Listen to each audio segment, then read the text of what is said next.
Welcome back into the Rowdy Studios. I am Buzz Cutler, Bassmasters, sitting alongside Jimmie Johnson. Got dinged, dude.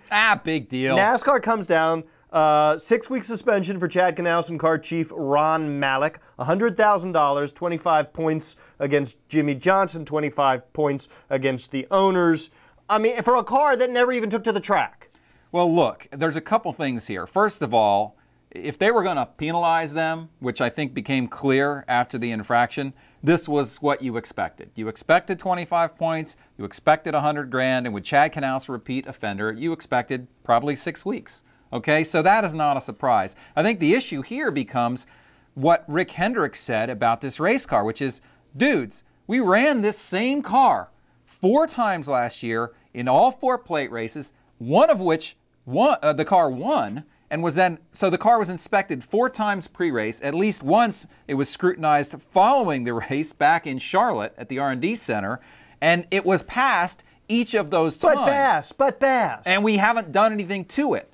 Yo, so basically, that's the part that NASCAR's not going to buy there. I that think we haven't done anything to it. Chad Knaus had an entire offseason to screw with this car, and nobody is going to believe, and NASCAR's not going to believe, but I didn't do anything to the car since, you know. So you're saying Rick Hendrick is lying?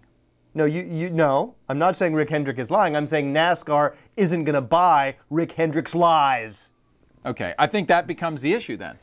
Do you really think NASCAR is going to back off on this? Really? Well, you know, to me, as a basis for an appeal, that's a pretty good basis for an appeal. Right. Would you not agree with that? How many times do you remember an appeal being successful? Once. Robbie Gordon. Yep. That's the only one I remember. Yep. Look, Chad Knaus is not going to get the benefit of the doubt, but let's move to another issue, which is Jimmie Johnson 70 points going to behind. Phoenix at -23, which has got to be a new low in the new point system. What? In fact, matter of fact, in NASCAR history, has anyone ever had -23 points? Well, what did Michael Waltrip have in 2007 when he started off with minus points? Good question. I don't remember the total. But it's not just that Jimmie Johnson's at -23. He's at -70 to Matt Kenseth. Well, Matt Kenseth is the leader. Right. So given the chase system that we have now, you really don't care about the leader, right? Right. What you really care about is wins and making it into the top 10. Last year, Jimmie Johnson had what some people would call a down year. Only a couple wins, only one of which came during the regular season at a plate race at Talladega. He still went into the chase, only 3 points behind leader Carl Edwards. He made the chase by 100 points, over 100 points in last year's point system, which is the same one as this year. So if you had taken 25 points away from Jimmie Johnson last year, he would have made the chase by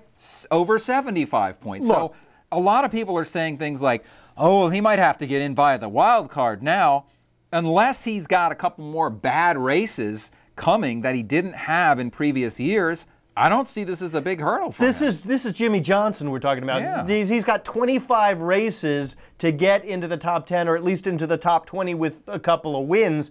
Jimmie Johnson isn't going to panic. Jimmie Johnson is not going to overcompensate. Jimmie Johnson, probably more than anybody I can think of, will take this one step at a time, slow and steady, wins the race. He will take this in stride. And yes, Jimmie Johnson will make the chase. Now, if he has a few more DNFs, like you said, it could screw everything up, but I don't expect that to happen. Well, I don't either, and I think here's the way it becomes a problem. You go to Daytona, you have bad luck in 42nd. Now you're going to take one race, right, and you're going to take it from a third, and you're going to turn it into a 28th because of this penalty. So let's say he goes to Phoenix, and his engine blows, and he finishes 40th. Well, then he goes to Vegas, and you know, he gets caught up in a wreck, and he finishes 33rd or something like that. Now, all of a sudden, you've got a snowball effect, and the penalty adding on to that could become a problem.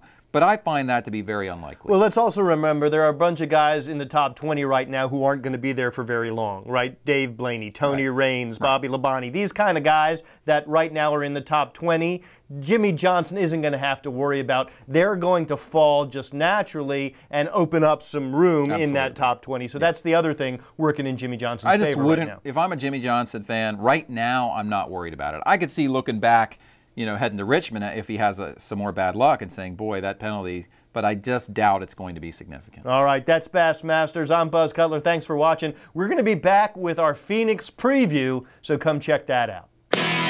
Rowdy.com. Say it like it is. Say what like it is? Rowdy.com.